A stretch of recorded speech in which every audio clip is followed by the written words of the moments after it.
नमस्कार. सेवा इन्फिनिटीच्या या पॉडकास्टमध्ये मी प्रशांत कुलकर्णी तुमचं मनपूर्वक स्वागत करतो. आज आपण केशव माधव विश्वस्त निधी यांच्या विश्वस्तांना इथे भेटणार आहोत.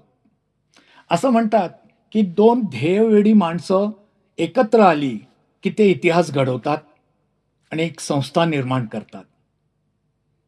समाजाच्या वाढीसाठी जशी सांस्कृतिक संस्थांची गरज असते तसंच सामाजिक संस्थांची गरज देखील समाजाच्या निकोप आणि निरोगीपणासाठी आवश्यक असते. 1998 साली नंदाजी भागवत, उल्हासराव सावळेकर, नाना उंडे आणि मेजर कुंटे, जयसिंगराव कुलकर्णी अशी तरुण माणसं एकत्र आली आणि त्यांनी केशव माधव विश्वस्त निधी या संस्थेची रितसर स्थापना केली. आता या संस्थेची स्थापना होऊन देखील 27 वर्षाहून अधिक काळ लोटलाय. तरुण पिढीकडे आता नेतृत्व बदल देखील झालाय, पण संस्थेची वाटचाल योग्य दिशेने सुरू आहे याची जाणीव आधीच्या पिढीला देखील आहे. तर या संस्थेचे कार्यकारी अध्यक्ष रवींद्र जावळे आणि सचिव आणि विश्वस्त अशी जबाबदारी निभावणारे अरविंद देशपांडे हे आज इथे आलेले आहेत. जाणून घेऊया त्यांच्या कार्याबद्दल. नमस्कार रवींद्रजी. नमस्कार अरविंदजी. नमस्कार. मला सर्वप्रथम सांगा की तुम्ही केशव माधव या संस्थेशी अनेक वर्ष निगडीत आहात, कार्यरत आहात. काय सांगाल या संस्थेच्या उपक्रमाबद्दल? समाजामध्ये आपण काम करत असताना आणि वस्ती विभागात काम करत असताना आम्हाला असं निदर्शनास आलं की बऱ्याच विद्यार्थ्यांना आर्थिक अडचणींमुळे त्यांचं शिक्षण पूर्ण करता येत नाही. तर अशी गरज ओळखून त्या विद्यार्थ्यांना आम्ही मदत करतो, जेणेकरून त्यांचं शिक्षणात कुठे खंड पडणार नाही आणि त्यांचा सर्वांगीण विकास व्हावा म्हणून वक्तृत्व स्पर्धा, निबंध स्पर्धा, सूर्यनमस्कार स्पर्धा अशा वेगवेगळ्या माध्यमातून त्यांचा पूर्ण व्यक्तिमत्व विकास कसा होईल याची ही संस्था काळजी घेते. अरविंदजी, तुम्ही देखील या संस्थेच्या उपक्रमाबद्दल आणखीन काही सांगू इच्छिता? हो, नक्कीच. हां. की आता कर्वेनगरमध्ये ज्या 3 शाळा आहेत, गरा पालकर शाळा, ज्ञानदा प्रशाला आणि सरस्वती विद्या मंदिर, तर ह्या शाळा आणि अजून पुण्यातले काही भागातले लोक की जी मुलांची घरची परिस्थिती अत्यंत प्रतिकूल आहे, परंतु ज्यांना SSC परीक्षेमध्ये 90% जास्त मार्क मिळालेले आहेत, त्यांना कोणताही शैक्षणिक वारसा नाही, त्यांना फारसे क्लास वगैरे काही लावता येत नाहीत, अशा मुलांसाठी आम्ही त्या मुलांचा 10वी परीक्षेत 90% जास्ती मार्क मिळालेल्या मुलांचा सत्कार केला, त्यांचं कौतुक केलं, त्यांना काही स्कूल किट दिलं, काही आर्थिक मदत केली. अशा पद्धतीने आमचे हे कार्यक्रम काही सुरू असतात. त्याचप्रमाणे आत्ता नुकतंच आम्ही दौंडच्या जवळ जे वरवंड म्हणून गाव आहे, तिथे एक 120 मुलांची आश्रमशाळा चालते. तर तिथे अत्यंत भटक्या विमुक्त किंवा असे फासेपारधी अशा कॅटेगरीतली मुलं असतात तिथे. तर त्यांना काही धान्याची मदत, आर्थिक मदत, काही वस्तूंची मदत अशा स्वरूपात आम्ही मदत केली. त्याचप्रमाणे दौंडला एक कर्णबधीर विद्यालय आहे छोटंसं, तर त्यांना काही आर्थिक मदत केली. त्याचप्रमाणे कोथरूडमध्ये महात्मा सोसायटीमध्ये अब नॉर्मल होम्स नावाची एक संस्था आहे, तर ती गतिमंद मुलांची आहे. तर त्या गतिमंद मुलांच्यासाठी सुद्धा आम्ही काही वस्तुरूपात आणि काही आर्थिक अशी मदत आम्ही नुकतीच केलेली आहे. तसंच अरविंदराव, तुम्हाला आठवत असेल की आपण भुईणी गाव, तालुका मुळशी इथे अति दुर्गम भागामध्ये जाऊन तिथे आम्ही दसरा दिवाळीला तिथे काही मदत करून त्यांच्याबरोबर ते सण समारंभ आम्ही सादर केले. वा, खूपच छान. मला एक सांगा की तुम्ही हे तर उपक्रम करतच आहात, पण त्याचबरोबर सामाजिक क्षेत्रामध्ये काम करणाऱ्या पण प्रसिद्धीपरामुख ज्यांची समाजाला जास्त माहिती नाही आहे अशा लोकांच्या देखील पुणेकरांना त्यांची ओळख करून देण्यासाठी अशा लोकांच्या देखील तुम्ही काही कार्यक्रम केलेले आहेत असं ऐकलं? हो. याच्या बाबतीत मी तुम्हाला असं सांगू इच्छितो की डॉक्टर रामचंद्र गोडबोले आणि त्यांच्या मिसेस सौ सुनीता गोडबोले या बस्तर म्हणजे छत्तीसगडला राहतात, गेली 35 वर्ष राहतात. तिथल्या त्या समाजोन्नतीसाठी, त्यांच्या आरोग्यासाठी काम करत आहेत तिथे. तर त्यांची माहिती आपल्या पुणेकर शहरवासियांना व्हावी म्हणून आणि त्यांना काही आर्थिक मदत पण ह्या माध्यमातून मिळावी म्हणून आम्ही त्यांची मागच्या वर्षी मुलाखत घेतली आणि त्याचा त्यांना नक्कीच फायदा झालेला आहे. ते जे काय करतात ते काम सगळ्यांना ज्ञात व्हावं आणि आर्थिक मदत व्हावी, हा असा उद्देश होता.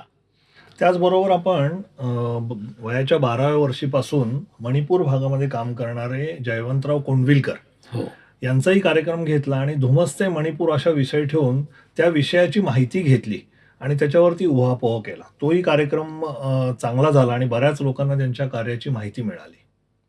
मला वाटतं अशा उपक्रमाद्वारे दूर आणि दुर्गम ठिकाणी काम करणाऱ्या कार्यकर्त्यांची, त्यांच्या कामाची ओळख तर समाजाला होतेच, पण त्याचबरोबर त्यांच्या कार्याला मदत करू इच्छिणाऱ्या काही लोकांना देखील, म्हणजे ते त्यांची त्या संस्थेला, त्या माणसाला ते त्यांचं कार्य जाणून घेतल्यावर जास्त आर्थिक मदत करू शकतात, ज्याची नेहमीच समाजाला किंवा अशी संस्था चालवणाऱ्यांना निश्चित गरज असते. तर याच्यातलाच पुढचा भाग म्हणून मी तो आपल्याला सांगू इच्छितो, हां. की मध्ये जे ऑपरेशन सिंदूर झालं हं. मेमध्ये, तर आमचे विंग कमांडर अविनाशजी मुठाळ आणि एअर मार्शल प्रदीप बापट या दोघांनी एक अतिशय ऑपरेशन सिंदूरवरती सुरेख कार्यक्रम सादर केला. त्याच्या मागे म्हणजे वस्तुस्थिती काय, लोकांच्या समोर काय आलेलं आहे, या सगळ्याचा उहापोह त्यांनी केला आणि त्यांचा कार्यक्रम इतका सुरेख झाला, इतका समाजाला तो आवडला, की साधारण आत्तापर्यंत संपूर्ण महाराष्ट्रात त्यांनी असे 25 कार्यक्रम केलेले आहेत.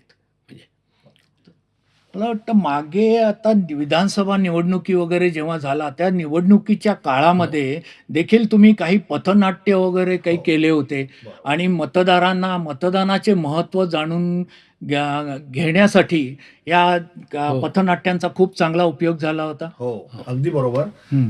आपल्या देशामध्ये लोकशाही आहे आणि हं. लोकशाहीमध्ये मतदान करणं हे प्रथम कर्तव्य आहे सर्वच नागरिकांचं. तर या दृष्टीने आपल्या प्रभात शाखांच्या मदतीने आम्ही जवळजवळ 50हून अधिक ठिकाणी पथनाट्य केली आणि लोकांना मतदान 100% व्हावं याची जागृती मोठ्या प्रमाणावर झाली आणि त्याचा नक्कीच आम्हाला फायदा मिळाला. निश्चितच तुम्ही तुमच्या या संस्थेद्वारे अनेक हे जे सामाजिक उपक्रम राबवत आहात, तर त्याचा निश्चितच फायदा समाजाला पण होतो, आपल्या संस्थेला देखील आपल्याला याची मदत होते.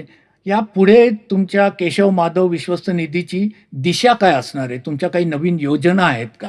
हां, सांगतो. त्याच्या बाबतीत असं आहे, की साधारण वसती विभाग जो आहे तिथे आरोग्यविषयक शिबिरं घेणं, नंतर काही तज्ज्ञ व्यक्तींची तिथं व्याख्यानं घडवून आणणं, अशामुळे त्यांच्या विचारांना एक त्यांना दिशा देणं, हे काम आमचं काम किंवा आमचं कर्तव्य म्हणूनच करत असतो. त्याचप्रमाणे हे सगळं करताना जे आम्हाला देणगी देतात ते देणगीदार आहेत, त्या देणगीदारांचा इथे मला कृतज्ञतापूर्वक उल्लेख करावासा जरूर वाटतो. म्हणजे खरंय. तसंच आपण काम करत असताना असं लक्षात येतं की विशेषतः 8वी-9वीतल्या विद्यार्थ्यांना इंग्रजी विषयाचा फार न्यूनगंड असतो, विशेषतः आपल्या वसती विभागातल्या विद्यार्थ्यांना. तर त्याच्यासाठी विशेष तज्ज्ञ शिक्षक नेमून आठवड्यातनं 2 तास कमीत कमी त्यांचे विशेष वर्ग व्हावेत आणि त्यांचा संपूर्ण व्यक्तिमत्व विकास व्हावा, हाही आमचा पुढील काळामध्ये प्रयत्न राहणार आहे. अरविंदजी, मध्यंतरी तुम्ही अग्निवीर योजनेबद्दल हो. देखील काहीतरी सांगा. हो, हो. सांगतो त्याबाबत. असं आहे, की अग्निवीर योजना ही जी आहे, ही सेंट्रल गव्हर्नमेंटची एक योजना आहे, ज्याच्यामध्ये साधारण 18 वर्षापासून मुलं जातात. 22व्या वर्षातली ती मिलिटरीच्या ट्रेनिंग घेऊन बाहेर पडतात. त्याच्यानंतर त्यांना नोकरीमध्ये पण प्राधान्य असतं.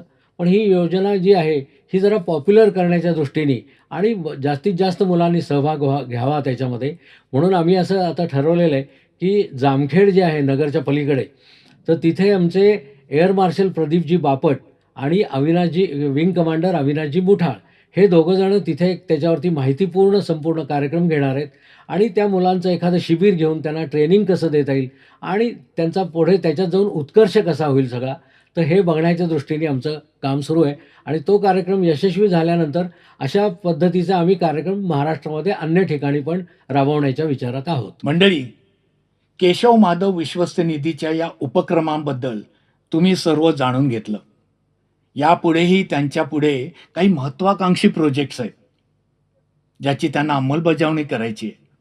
पण यासाठी गरज आहे ती तरुण कार्यकर्त्यांची, दातृत्वाची, आर्थिक मदतीची. कारण कर्तृत्वाला दातृत्वाची जेव्हा जोड मिळते, तेव्हाच काहीतरी आपण भव्य दिव्य असं काहीतरी करू शकतो. अनेक लहान मोठ्या कंपन्या ज्यांच्या CSR फंडिंगसाठी हा एक खूप चांगली अपॉर्च्युनिटी आहे असं मी नक्कीच म्हणेन. तुम्ही खाली दिलेल्या क्रमांकावर तुम्ही केशव माधव विश्वस्त निधीच्या विश्वस्तांना केव्हाही संपर्क करू शकता. मंडळी, सेवा इन्फिनिटी हा चॅनल तुम्हाला कसा वाटला? याबद्दल तुम्हाला तुमच्या प्रतिक्रिया जाणून घेण्यास आम्ही नेहमीच उत्सुक असतो. हा जर पॉडकास्ट तुम्हाला आवडला असेल तर तुम्ही याला लाईक करा, सबस्क्राईब करा आणि शेअर करायला विसरू नका. अशाच विविध क्षेत्रामध्ये काम करणाऱ्या अनेक सामाजिक आणि सांस्कृतिक संस्था आणि त्यांचे पदाधिकारी यांना आम्ही घेऊन येणार आहोत या पुढच्या आमच्या पॉडकास्टमध्ये. तोपर्यंत नमस्कार.